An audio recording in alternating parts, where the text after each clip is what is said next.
1절입니다. 우리를 위해서 이 땅에 오셔서 죽으셨지만 사흘 만에 다시 살아나시고 또 내가 다시 오겠다 약속해 주신 우리 사랑하는 예수님께 감사와 찬송과 영광을 돌립니다. 우리 영광의 박수 한번 우리 주님께 올려보냅시다. 네, 우리 예수님 너무 감사합니다. 우리 예수님 빨리 오셨으면 좋겠습니다. 여러분 어떻게 생각하십니까? 주님이 얼른 오셔야 정말 이 참 부끄러운 땅의 역사가 끝나고 너무 아름다운 영원한 하나님 나라가 시작될 거니까 저는 이번에 부활절 설교를 이렇게 준비하고 예배를 준비하면서 너무 참 그날이 기대가 되고, 또 아까 찬양했던 것처럼 이런 좋은 날 들어갈 수 있도록 내가 막 노력해서 수고해가지고 티켓을 얻은 게 아니라 세상에 우리 주님이 나를 불러주셨구나, 우리 주님이 나를 선택하셨구나, 이렇게 좋은 세상 오고 있는데 이런 곳에 주님이 나를 딱 집어서 함께 가자, 어서 준비하고 있다가 만나자. 너무 감사했어요. 오늘 다시 살아나고 우리도 변화되리라 이런 말씀 가지고 고린도전서 15장 사실 전체 봐야 되는데 본문 길죠. 그래서 우리 읽었습니다. 그 부분 중심으로 해서 오늘 우리가 부활의 산 소망을 회복하고 다시 한번 그날을 꿈꾸며 기다리는 우리 모두로 새롭게 될 수 있으면 좋겠습니다. 여러분, 세상에는 세 종류의 사람이 있다고 하잖아요. 꼭 있어야 될 사람, 그 다음에 있어도 되고 뭐 없어도 되고 존재 하나만 한 사람, 또 한 사람은 정말 있어서는 안 될 사람 있다고 합니다. 제가 성경을 읽고 묵상하면서 또 다른 세 부류가 있다는 걸 알았습니다. 첫째는 예수님의 이 부활과 재림을 진짜로 믿고 그날을 소망하면서 그 기대에 맞게 살려고 애쓰는 깨어있는 사람입니다. 두 번째로는 반대입니다. 예수님을 아예 믿지 않고 그저 이 세상이 전부라고 생각하고 이 세상에서 정말 멋지게 살아보려고 애쓰는 사람이죠. 세 번째가 있습니다. 예수를 믿는다고 합니다. 교회도 다닙니다. 그런데 이 부활을 실질적으로는 믿지 못하는 거예요.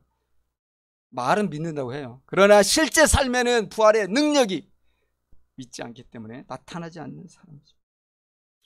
여러분, 첫째로 부활과 재림을 실제로 믿는 사람들은 어떻게 살겠습니까? 하나님의 영광을 위해서 말씀에 순종하려고 힘들지만 또 때로는 어렵기도 하지만 그래도 몸부림치며 살겠죠.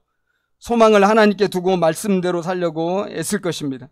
그리고 두 번째, 이 세상 사람들은 어떻게 살겠어요? 이 죽음이 끝이라고 생각합니다. 이 생뿐이라고 생각합니다. 그렇기 때문에 이 정해진, 주어진 내가 살고 있는 이 세상에서 최고의 성취를 누리고 최고의 행복을 맛보고 이 땅에서 무한한 영광과 이 땅에서 무한한 이 쾌락을 느끼고 정말 재밌게 살아보려고 몸부림을 치겠죠. 나름 의미가 있어요. 그죠? 32절에 바울이 말한 것과 같아요. 뭐라고 말했습니까? 32절에서 내일 죽을 터이니 먹고 마시자. 살아있을 때 우리가 잘 먹고 행복해야지 죽으면 뭔 소용이 있어. 그렇게 얘기하는 거죠. 그런데 세 번째가 있어요. 세 번째는 교회는 다니는데 부활을 실질적으로는 믿지 못하고 삶 가운데 드러내지 못하고 있죠. 이런 사람들이 가장 크게 안타까운 사람들입니다. 죽으면 끝이라고 생각하고 즐기고 싶은데 그렇게 하자니 교회에서 들은 게 있어요. 그렇게 한번 막 이 세상을 지으려고 하는데 꺼림직합니다.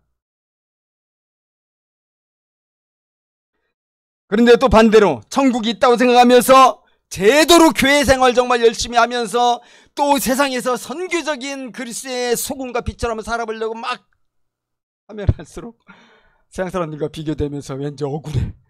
내가 꼭 이렇게 살아야 돼? 꼭 이렇게 살아야만 믿음으로 사는 거야? 막 그 생각이 소나기처럼 내 마음에 내리죠. 그래서 어떻게 살아요? 요한계시록에서 이야기한 것처럼 차지도 않고 뜨겁지도 않은 채 교회는 다니지만은 사는 겁니다. 자, 여러분, 바울이 뭐라고 그랬냐면 이런 사람이 가장 안 된 사람이다. 세상 사람들이야 이상이 전부라고 생각하니까 열심히 살고 신나게 즐기죠. 우리가 부러워할 정도 어떤 때는 나도 한번 저렇게 살아보고 싶다. 가끔 들지 않습니까? 솔직하게. 그런 사람들은 그 나름의 의미가 있어요. 재밌어요. 신나요. 열심히 벌어서 열심히 써요. 하고 싶은 거 합니다. 또 하나님 나라의 소망을 진짜로 믿는 사람들은 그 기쁨이라는 건 말할 수 없기 때문에 목숨도 바칩니다. 순교하죠. 아무것도 두려워하지 않아요. 진짜 멋지게 살지 않습니까? 문제는 이것도 아니고 저것도 아닌 안타까운 사람이죠. 19절에 보면 그래서 바울이 이랬어요. 한번 보세요. 19절. 만일 그리스도 안에서 우리가 바라는 것이, 지금 기독교인들에게 얘기하는 거예요. 예수님 안에서 우리가 바라는 것이 이 세상의 삶뿐이라면 모든 사람들 가운데 기독교인이 제일 불쌍하다. 뭐냐? 얼마나 불쌍하냐? 이러지도 못하고 저러지도 못하고 속된 말로 양다리 걸쳐서 정말 힘들죠. 자, 여러분, 오늘 말씀 속에서 그리스도인의 정체성 우리가 다시 한번 확실히 하고 새로워졌으면 좋을 것 같아요. 우리 오늘 부활장으로 잘 알려져 있는 고린도전서 15장 우리가 읽어봤는데요. 잘 아는 것처럼 고린도전서는 불신자에게 쓴 편지가 아니라 기독교인들에게 쓴 편지입니다. 사도 바울이 고린도 교회 성도들에게 쓴 편지죠. 특별히 15장은 교회 성도들이 온전한 부활신앙을 가지고 진짜 그리스도인으로 살아야 된다는 권면의 말씀이 있습니다. 여러분, 당시 고린도 교회는 부활에 대한 이 잘못된 견해가 있었어요. 그게 상당했는데, 보통 우리들은 우리가 사는 그 시대의 어떤 그 철학이나 그 시대의 정신적 어떤 가치관에 영향을 받잖아요. 오늘날 우리 시대는 포스트 모더니즘이라든지 다원주의라든지 뭐 이런 영향을 받으면서 알게 모르게 우리가 그 속에서 살고 있거든요. 반드시 그 영향을 받고 있어요. 기독교 신앙생활도 그것에 영향을 받고 있어요. 당시 고린도 교회는 헬라 철학의 이원론이 그 당시 대세였기 때문에 그 영향을 받고 있는 사람들이 많이 있었다는 겁니다. 이원론의 핵심 우리 잘 알죠. 영은 선하고 육은 악하다는 것입니다.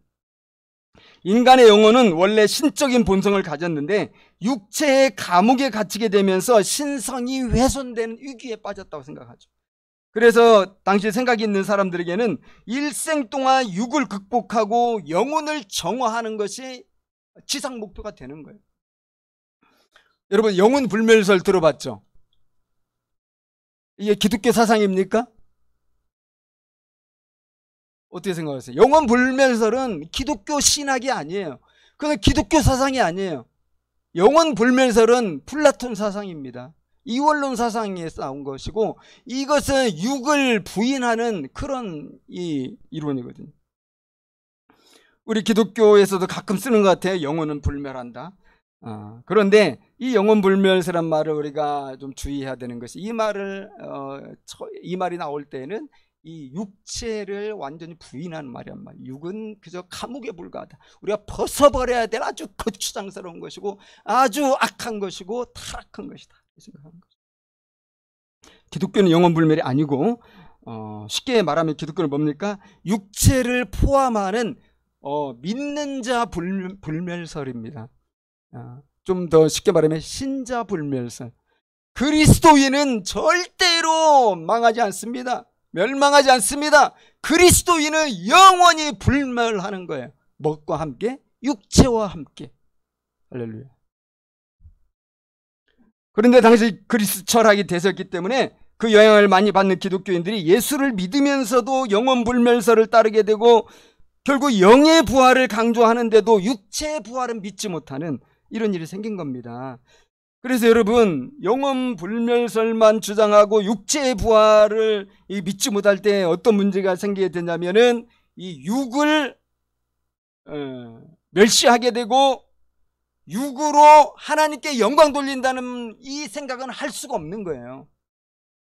자, 육으로 하나님께 영광을 돌린다 이런 생각을 못하니까 육을 함부로 쓰게 되는 것입니다. 그래서 그 당시 고린도 교회에 여러분 얼마나 많은 악한 행실이 있었는지 우리 알잖아요. 악한 행실을 서슴없이 하는 일들이 일어나게 되는 거예요. 33절과 34절을 잠깐 보시기 바랍니다. 그들은 선한 행실을 더럽혔고요, 또 깨어 의를 행해야 되는데 그렇지 않고 죄를 지으며 사는 거예요. 그래서 사도 바울은 부활에 대한 확실한 가르침을 전하고 바른 삶을 살도록 하기 위해서 이 15장을 쓴 것입니다. 그래서 바울은 이 몸으로의 부활이 없다고 하는 이런 교인들을 특정하면서 예수님의 부활을 증거하는 거죠. 12절에 우리가 읽어본 것처럼 그리스도께서 12절은 보시면요, 그리스도께서 죽은 자 가운데서 다시 살아나셨다 전파되었거늘 너희 중에서 어떤 사람들은 어찌하여 죽은 자 가운데서 부활이 없다 하느냐. 너희 중은 누구예요? 교인들이에요. 예수 믿는 사람들이에요. 그들 가운데서 몸의 부활이 없다고 얘기한다는 거예요. 이게 어떻게 된 것이냐. 그러면서 바울이 얘기하는 게 몸의 부활의 완전한 근거가 있는데 바로 예수님이다. 우리가 사랑하는 예수님이 어떻게 부활했냐? 영으로 부활했냐?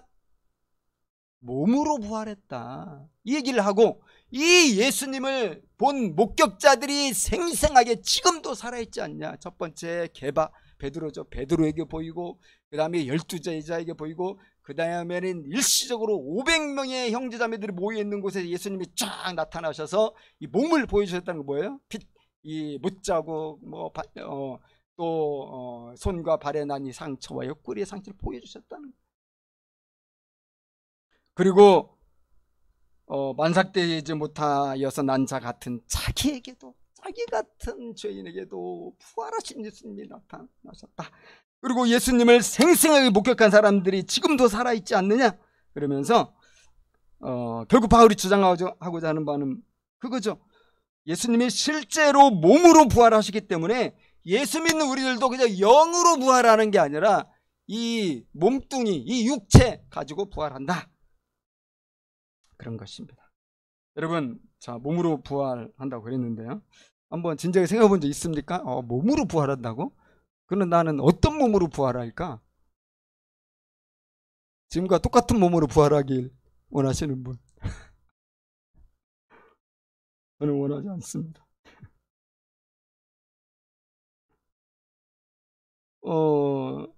우리가 생각해 보면 우리 죽으면 화장을 하죠. 죄가 돼버려.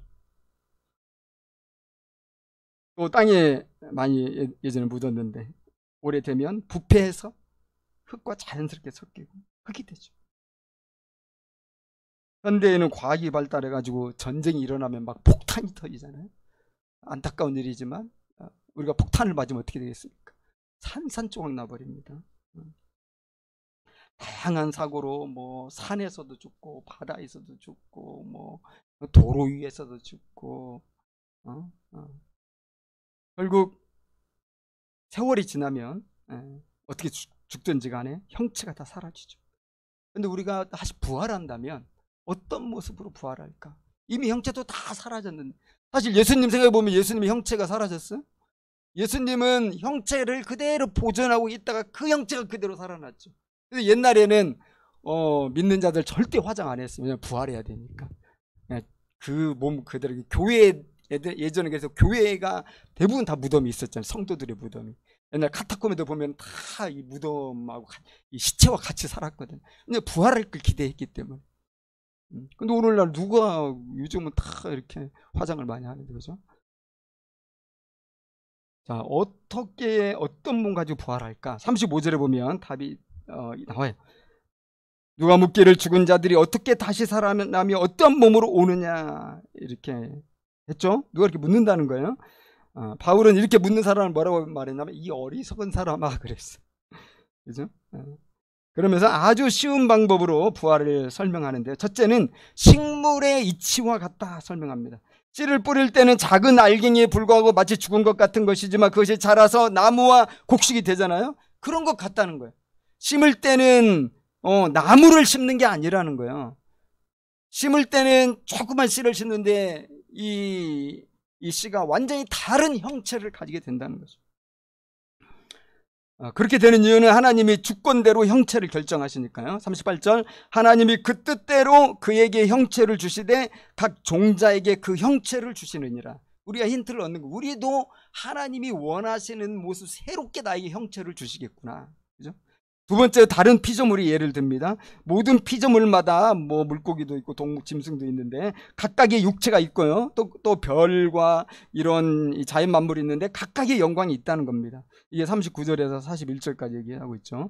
그런데 죽은 자의 부활이 그런 것과 같다는 거죠. 42절에서 43절을 얘기하는데 여러분, 이거 아주 중요한 본문이거든요. 42절, 43절을 우리 함께 읽어보면 좋을 것 같습니다. 시작. 죽은 자의 부활도 그와 같으니 썩을 것으로 심고 썩지 아니할 것으로 다시 살아나며, 욕된 것으로 심고 영광스러운 것으로 다시 살아나며, 약한 것으로 심고 강한 것으로 다시 살아나며, 육의 몸으로 심고 신령한 몸으로 다시 살아나나니 육의 몸이 있은즉 영의 몸도 있느니라.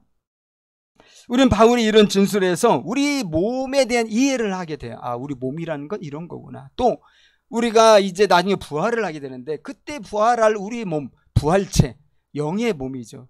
영의 몸, 영의 몸인데 그에 대한 이해를 갖게 되거든요. 자, 여러분, 우리가 지금 입고 있는 몸은 어떻다는 거예요? 첫 번째로 썩을 것이라는 것입니다. 우리 이 몸이 썩을 거래요. 썩을 것에 투자하면 바보 멍청이 아닐까? 바멍 아닐까요? 썩을 것에 왜 투자합니까? 어디에도 투자해야 돼요? 영원한 것에, 안 썩을 것에, 오래가는 것에 투자해야지. 아니, 썩고 냄새나고 부패해서 정말 버려질 것에 막 돈을 쏟아 부어요? 안 되지 않습니까? 오늘날 현대인들, 그런데 이 썩을 몸을 얼마나 애지중지하냐 이거예요. 꼭 필요할 수도 있겠지만 수백만 원 들여가지고 수천만 원 들여가지고 성형을 하지 않습니까? 심지어 성형하다가 목숨을 잃는 경우도 있어요. 여러분, 또 이 운동과 다이어트 얼마나 진심입니까? 여러분들도 하고 계시죠? 수많은 헬스장들, 온갖 종류의 다이어트 식품들, 정말 아주 가득합니다. 건강하고 매력적인 외모를 갖기 위해서 이 현대인들이 얼마나 애쓰고 있어요. 또 피부 관리에는 얼마나 진심입니까? 피부가 주름지지 않도록 얼마나 참 신경을 많이 써요. 거울 보다가 잔주름 보이면은 어떻게든지 그 펴보려고 한번 애를 쓰죠. 메마르지 않고 윤기와 촉촉한 수분을 잃지 않도록, 또 머리털 한 올이라도 빠지지 않도록 우리가 얼마나 많이 신경을 쓰냐 이거예요. 그렇게 수백 수천만 들여서 가꾼 피부와 몸이 정말 영원하다면 여러분 얼마나 좋겠습니까? 그러나 결국 병이 들고요, 주름이 깊어지고요, 이 자연스럽게 노화의 과정을 거쳐서 정말 안타깝죠. 새가 녹슬어 없어지듯이 결국 그렇게 녹이 슬고요, 막을 길이 없어요. 막 금으로 칠을 해버릴까요? 우리 뭐 그러면 영원할까요? 마침내 흙으로 돌아갑니다. 그러니까 이 썩을 몸에 그렇게 투자하며 살면서 우리는 행복을 느끼거든요. 이게 우리의 슬픔이에요. 인생이 허무한 것이 여기 있지 않나. 둘째로 우리 몸은 욕된 것이라고 합니다. 우리 몸은 참 욕됩니다. 우리 몸이 원하는 게 깨끗하고 선하고 좋은 게 아니에요. 생각해보면 아이러니하게도 우리는 우리 몸에 해로운 것을 좋아합니다. 예를 들어볼까요? 콜라, 빵, 튀긴 음식들, 기름진 음식, 달고 맵고 자극적인 음식, 여러분 얼마나 좋아요. 어제 주말밤에 치킨 드신 분들, 야식을 맛있게 드신 분들 많이 있을 것 같은데, 여러분 원하는 대로 먹다가는 몸이 금방 무너지죠. 여러분, 우리 몸은 또한 타락한 마음과 연합되어서 죄 짓는 걸 너무 좋아해요. 원하는 걸 얻기 위해서 온갖 나쁜 짓을 많이 하지 않습니까? 폭언하고 폭력을 행하고 거짓말하고 살인하고 간음하고 음모하고 뒷담화하고 도둑질하고 온갖 투기를 하고 또 합법적이라는 미명으로 우리가 알게 모르게 또 크고 작은 이 나쁜 짓을 얼마나 많이 하냐 이거예요. 스스로를 합리화하면서. 우리 몸이 참 욕된 거예요. 셋째로 우리 몸이 약한 것이라고 합니다. 우리 몸은 정말 약하지 않습니까? 눈에 보이지도 않는 코로나19 바이러스 때문에 사랑하는 여러분, 지난 2년 동안 얼마나 많은 분들이 생명을 잃었습니까? 수백 수천만 명 아니겠습니까? 또 슬프게도 지금도 사경을 헤매는 분들이 있죠. 또 나이를 가릴 것 없이 나쁜 암세포 때문에 인간이 얼마나 쉽게 죽고 허무하게 죽습니까? 그리고 뭔가에 부딪히면 근육이 상하거나 심하면 뼈도 부스러집니다. 우리 피부는 너무나 부드러워서 조금만 스쳐도 살갗에 상처가 나고 심하면 피가 흘러요. 참 많이 먹으면 배탈이 나고 먹지 못하면 허기지죠. 나이 먹으면 온갖 질병 생기고 하루 세끼 한 주먹씩 약을 먹어야 됩니다. 자, 여러분, 그렇게 일평생 우리 몸을 지키기 위해서 얼마나 애쓰고 수고하냐 이거예요. 잘 먹으려고 애쓰고 건강히 살려고 애쓰고 몸부림을 치는데 버티다가 끝내는 심장이 약해져서 멈추게 됩니다. 박동소리가 끝나는 거죠. 이게 인간의 몸입니다.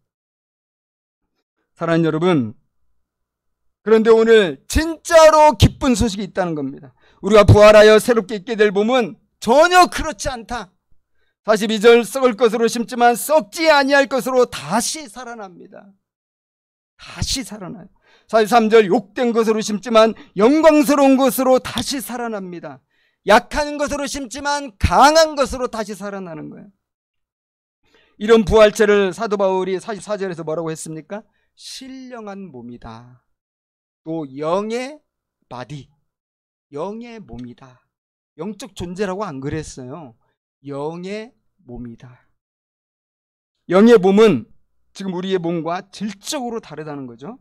완전하고요, 다치지 않습니다. 잘못 먹을 일도 없기 때문에 어떤 병에도 걸리지 않습니다. 주름도 안 생기고요, 늙고 노화하지도 않아요.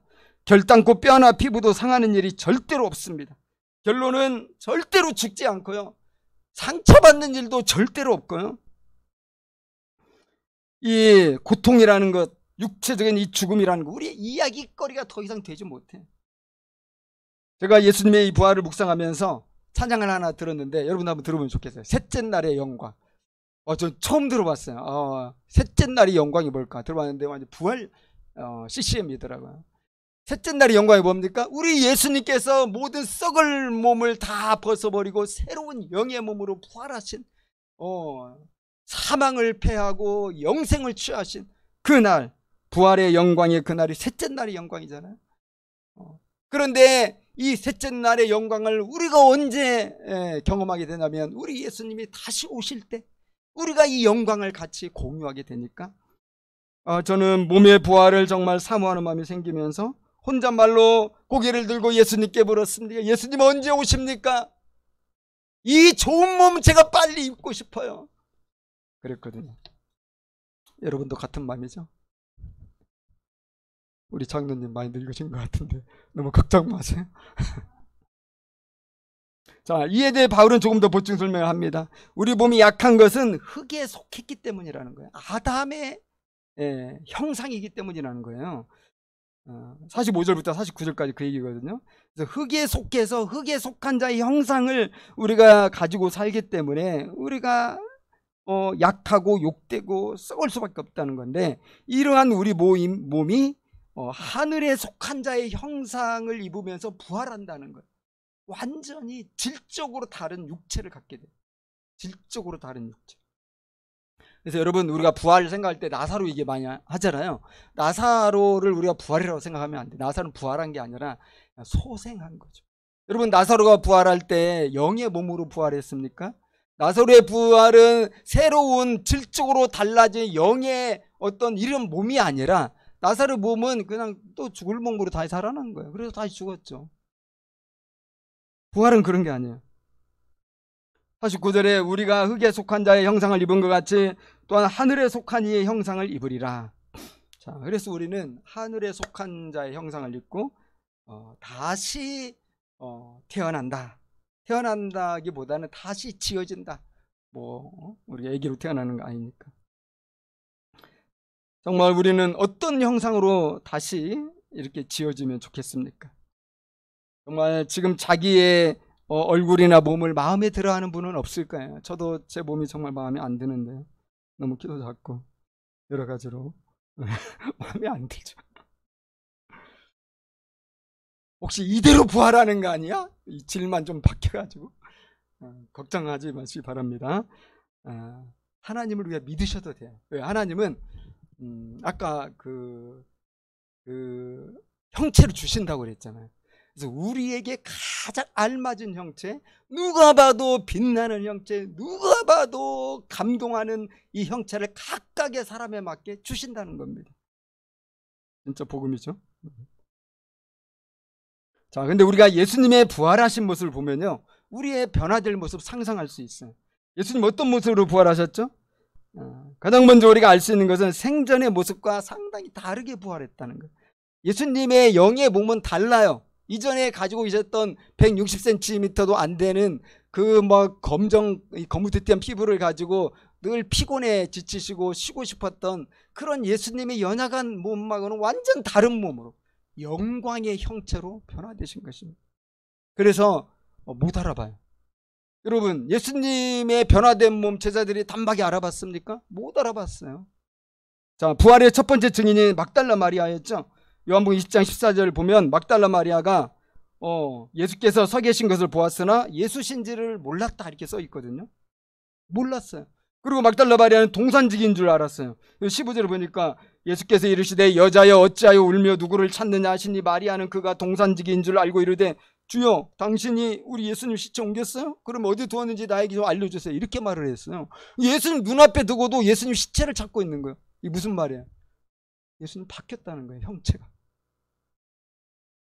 자, 여기만 나온 게 아니고요. 마가복음에 보면 엠마오 마을로 가던 두 제자가 부활하신 예수님과 한참 같이 이야기했잖아요. 길 가면서 한참 얘기했단 말이에요. 그런데도 예수님인 줄 모르는 거예요. 왜 그러겠어요?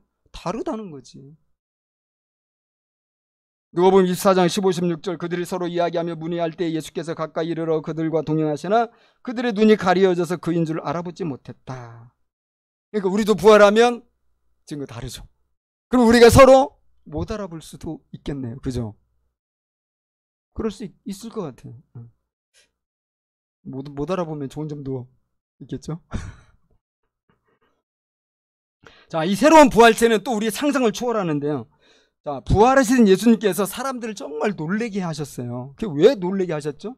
예수님이 시간과 공간의 제약을 받지 않는 거예요. 그냥 정말 영적인 존재처럼 통과하는 거죠. 이 3차원의 세계에 제약을 받지를 않아요. 누가복음에 보면 엠마오 마을로 가던 이 두 제자와 함께 있으면서 예수님께서 자신의 부활을 드러내셨죠. 근데 제자들이 예수님이구나 딱 알아본 순간 예수님이 갑자기 사라졌어요. 아무리 봐도 예수님이 없어요. 분명히 같이 이야기하시고 같이 먹었는데. 누가복음 24장 31절 그들의 눈이 밝아져 그인 줄 알아보더니 예수는 그들에게 보이지 아니하더라. 어디 가셨어요, 여러분? 자, 요한복음에 보면 예수님이 죽은 후 제자들이 너무나 두려워서 문을 꾹 닫고 숨어 있었는데 문을 열지도 않았지만 예수님이 딱 등장하셨잖아요. 20장 19절 이날 곧 안식 후 전날 저녁 때에 제자들이 유대인을 두려워하여 모인 곳에 문들을 닫았더니 예수께서 오사 가운데 서서 이르시되 너희에게 평강이 있을지어다. 그러다 보니까 제자들이 예수님 뭐로 생각하겠어요? 영으로 생각하는, 혹시 귀신 아니야? 유령 아니야? 영 아니야? 이렇게 생각.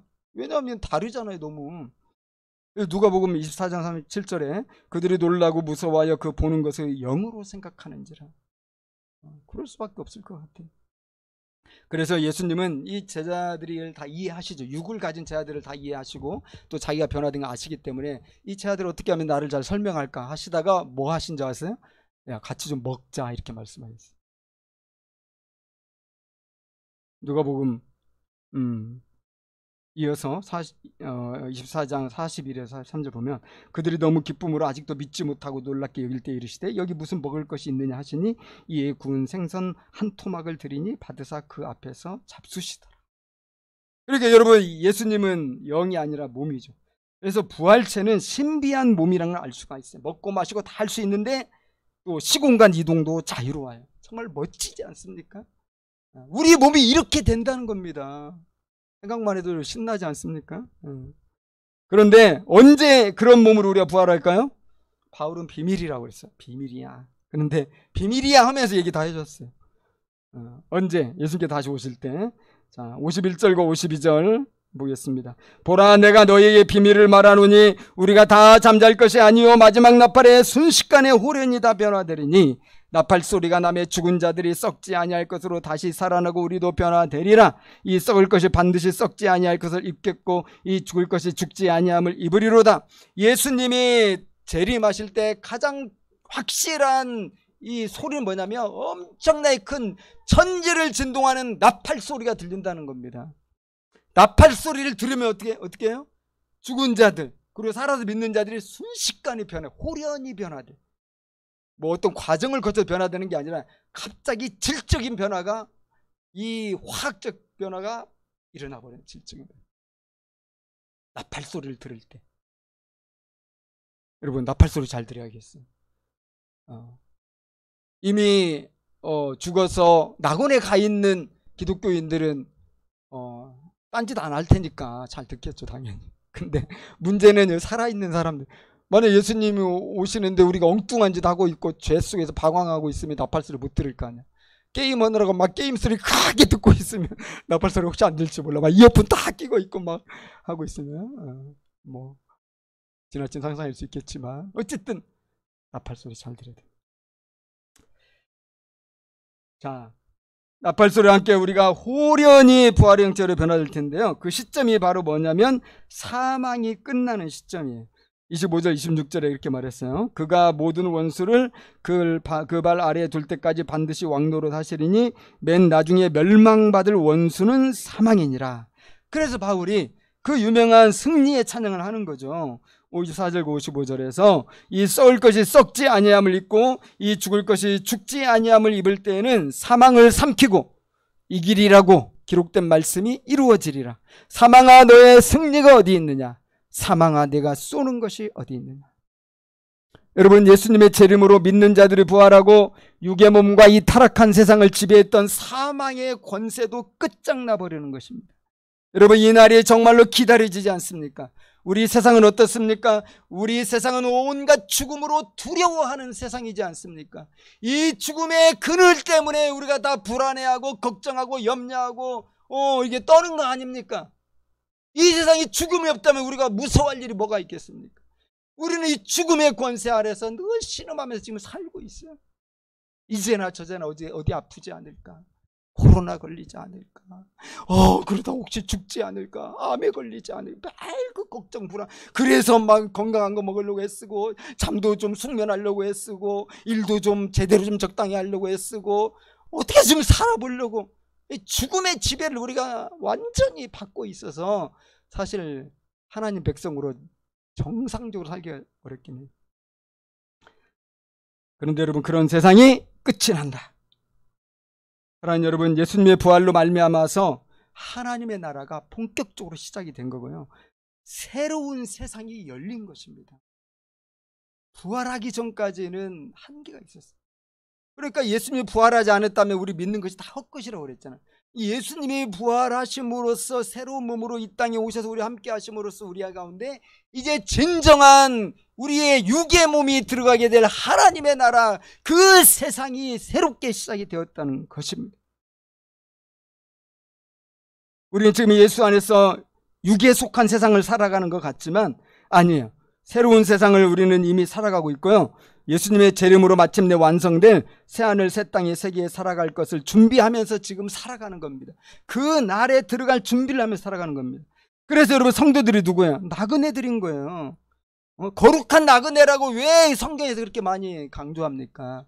우리는 여기서 영원히 살 사람들이 아니고 우리는 거처를 옮길 것입니다. 말하자면 여러분, 우리는 지금 이사 준비를 하는 사람들이에요. 여러분, 우리가 이 정말 아주 힘들고 어려운 곳에 살다가 아주 큰 집으로 이사 가려고 할 때 이사 준비 어떻습니까? 정말 설레지 않습니까? 그리고 또 버릴 거 버리고 챙길 거 차리고 이사 준비 막 한두 달 해야 되고, 사실 돈을 생각하면 뭐 10년 동안 이사 준비하는 사람도 있잖아요. 계속 저축하고 또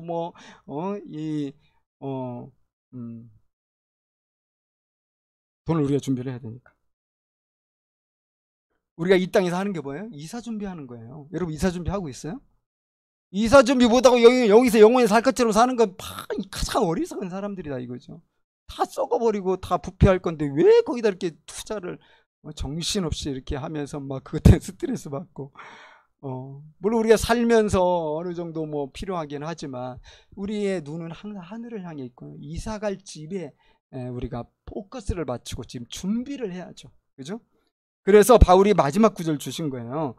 57절 58절, 우리 주 예수 그리스도로 말미암아 우리에게 승리를 주신 하나님께 감사하노니 그러므로 내 사랑하는 형제들아, 견실하며 흔들리지 말고 항상 주의 일에도 힘쓰는 자들이 되라. 이는 너희 수고가 주 안에서 헛되지 않아. 우리가 이사 준비를 그 나라에 가려고 준비하잖아요. 이게 다 헛된 게 하나도 없어요. 다 그 나라에서 쓰임 받는 겁니다. 근데 이사 준비 안 하고 있으면 큰일 나겠죠. 하나님들 가지고 갈 게 없어요. 여러분, 지금 우리 몸과 나중에 갖게 될 부활체와는 연속성과 비연속성이 있다는 걸 알아야 되거든요. 지금 우리가 사는 세상과 우리 주님으로 이 땅에 이루어질 영원한 새하늘 새 땅은 연속성과 비연속성이 있어요. 어떤 것은 완전 단절돼요. 가지고 갈 수 없어요. 근데 어떤 것은 계속 가지고 가요. 그럼 우리가 이 땅에서 어디에 투자해야 되겠습니까? 저 나라에도 영원히 계속될 그런 것들에 투자해야 되고 그걸 가지고 가야죠. 그게 지혜로운 거 아니겠습니까? 모든 악하고 추하고 사망의 냄새 나는 것들은 다 불에 타고 소멸이 됩니다. 우리가 가치 있다고 추구했을지라도 하나님의 영광과 상관없이 우리가 이 애쓰고 가꾼 것이 있다면 그것들은 다 불에 타고 소멸이 되는 것입니다. 하지만 하나님의 뜻이 새겨진 이 땅에서의 모든 것은 그대로 연속성을 가지고 있어서 하나님의 나라에서도 우리가 다 그것을 소유하고 그것을 인정받는 거죠. 그 연속성과 비연속성의 증거가 예수님입니다. 예수님의 부활체는 세상에 계실 때 육체와 질적으로 달랐죠.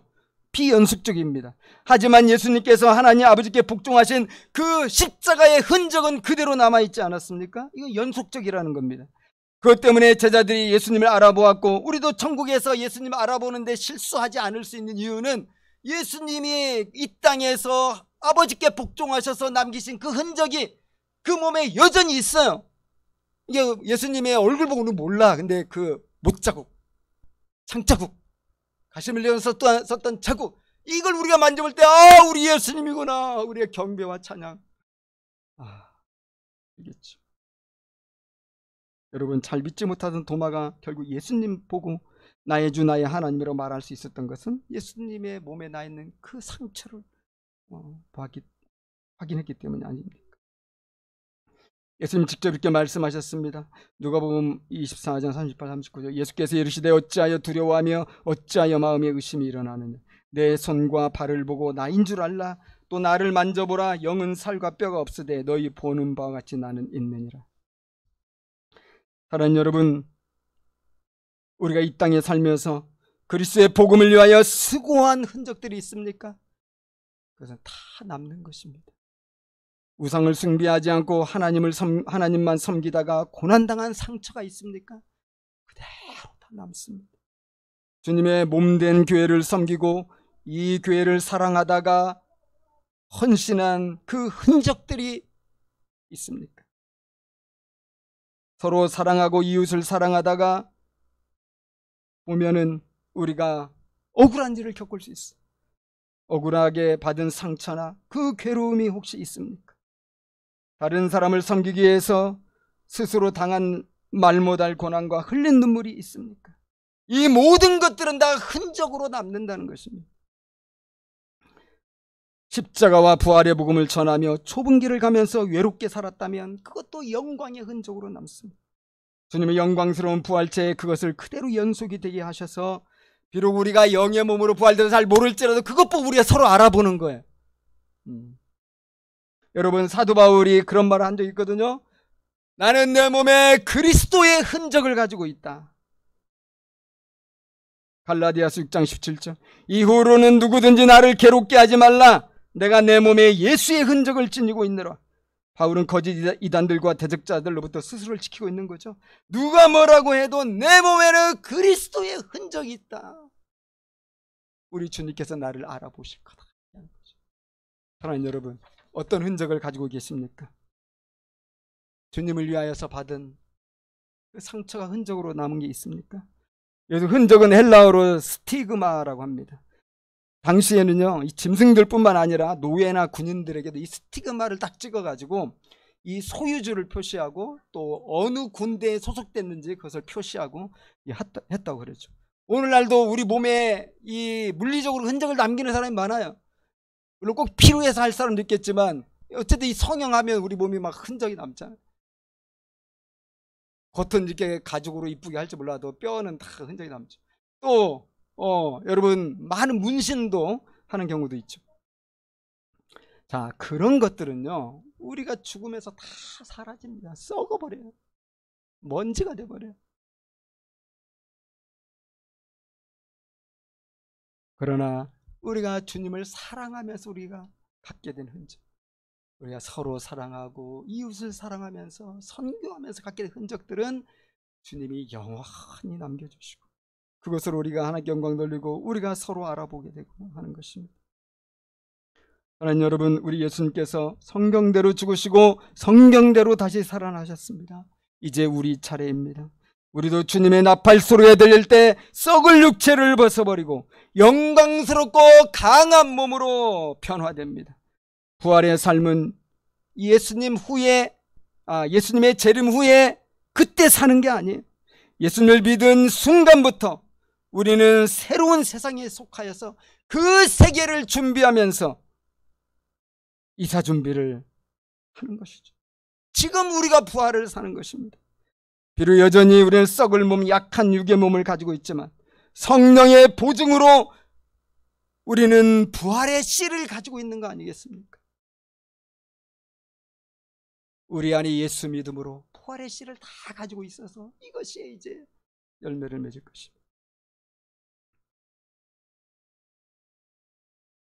장막터를 옮길 준비를 하며 지금부터 그 삶을 우리가 기대하고 살아가야 됩니다. 그러므로 부활을 믿는다는 것은 지금 이 세상에서 부활의 영광을 믿음으로 소망하면서 그분의 말씀을 따라 살아가는, 이것이 부활을 믿는 것이고 우리는 이것을 부활신앙이라고 얘기하는 것입니다. 우리 한번 기도하겠습니다. 진정한 부활신앙을 가지고 우리 주님 다시 오실 날을 진심으로 고대하면서 썩을 것에 투자하지 아니하고 주님의 영원한 이 흔적이 남을 것에 투자하며 우리가 살아가게 해달라고. 주여 성령을 부어주셔서, 저는 그렇게 살기가 너무 힘듭니다. 성령을 부어주셔서 제가 기쁘게 부활신앙으로 살게 해주옵소서. 이렇게 기도하겠습니다.